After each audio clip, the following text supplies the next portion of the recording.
Hey guys, I'm gone for another day, but hopefully I should be back tomorrow, and I would go over and review with you guys before we take our test. But we're going to test on Thursday. But like I said, I'll definitely answer questions if you guys have any. So that'll be the 30th. So we're going to go just through some review problems here today. And then you guys will have a review homework assignment. And like I said, then bring questions if you guys are struggling. We'll check last class's homework as well when I'm back. I'm really planning on being back Thursday. I'm just kind of close to being on the mend here, and I just want to give myself another day. So we're going to solve these equations for whatever variables we're missing here. So I'll get going into those first. So remember that long list of steps. So there's no parentheses in this first one, but there are like terms. So this 3 and -5 I want to combine. So 3 minus 5 is a -2. Then I'm going to move this 2 over. So now I'm starting my solving. And once I'm there, then I'm going to divide by 6. And I'm going to find out that x ends up being, is that 12, right? And remember, on a test, if you have a few extra minutes, go back and check that. You can substitute that back in and make sure that works. All right, now this next one, I don't have any parentheses. I don't have like terms on each side, but I do have variables on the opposite sides that can come together. So since we're on the opposite sides of the equal sign, I'm going to move this 8y over.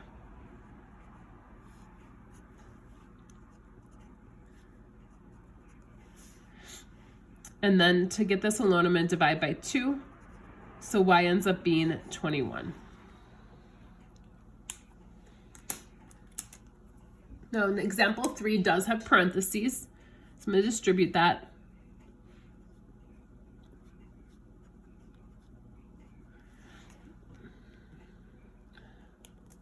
Now I want to bring the variables together. So I have more p's over here. So I'm going to subtract 3p.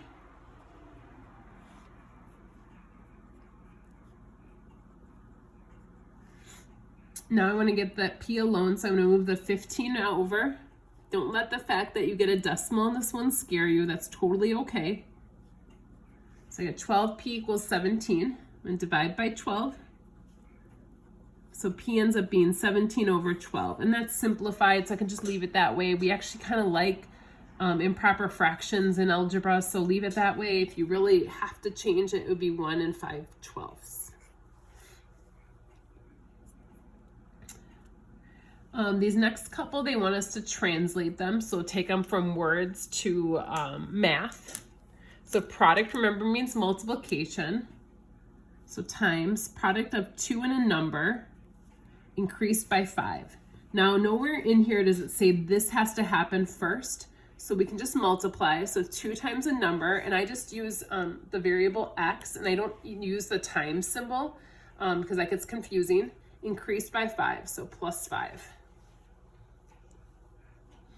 Now this one says 8 times the sum of a number and 1. So sum reminds me that I'm adding, and I want parentheses. So if you forgot some of these words, it might be good to go back and look at your notes. I believe this was in section 2. It might have been in section 1. I think it was section 2. So if you guys want to go back and look, some of those vocab words, those are ones you're going to want to know. So 8 times the sum.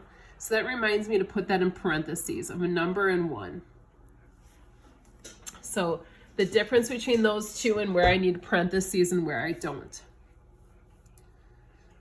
All right, so it says Vegetables Incorporated makes 10 cents on a head of lettuce and 8 cents on a bunch of carrots.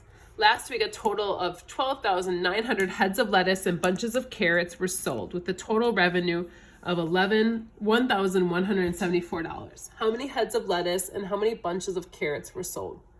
I will warn you guys, this is a little bit of a tricky problem because the way I want to do it is have 2 variables. But if you guys remember, I said it really should try to stick to just 1.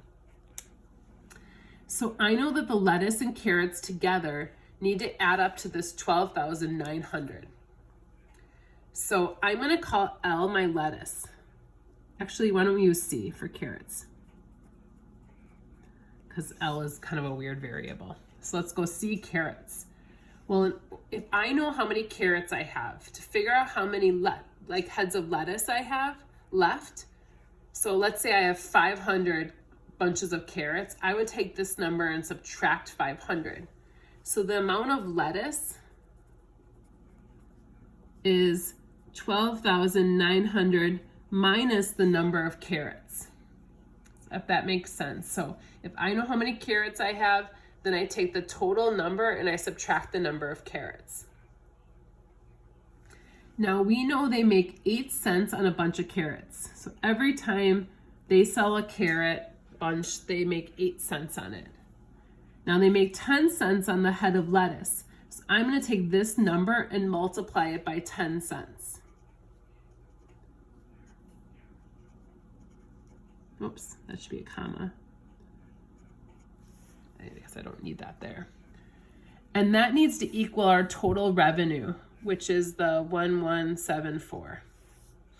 So this was a tougher problem. I wanted to grab one like this because trying to stick to one variable rather than 2 is important. Now I can distribute here. So 10 cents times that 2,900. It moves the decimal point over 1 spot. Oops, that should be minus, sorry.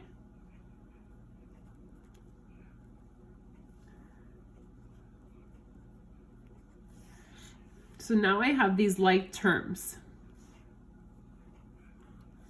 So that's 8 cents minus 10 cents of carrots. So 8 minus, or 0.08 minus 10 is like negative 2 cents.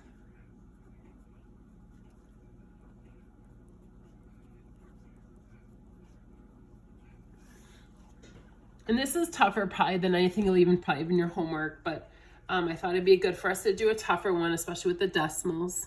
I'm gonna move this over.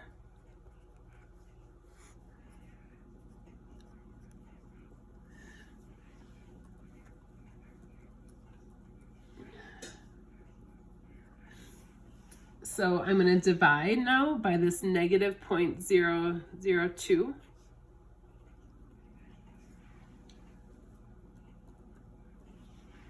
And I get carrots, C is 5,800. So we sold 5,800 carrots. If I know that, then I have to put this back in for lettuce.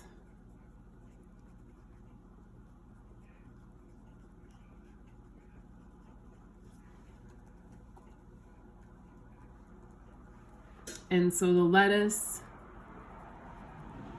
is 7,100. So carrots and then lettuce. So definitely a tougher problem there, but I think it's good for us to practice some of those tougher ones as well. All right, I'm gonna pause the video because I've learned that recording longer videos and uploading them is tough. So I'll upload this half and then upload the other half.